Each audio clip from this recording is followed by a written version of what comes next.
I'm looking for some suggestions here.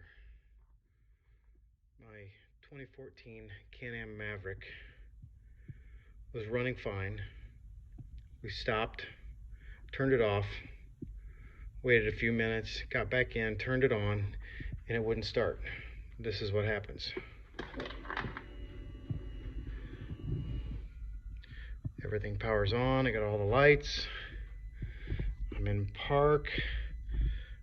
I hit the button, and I just get a clicking noise. But the starter never kicks in.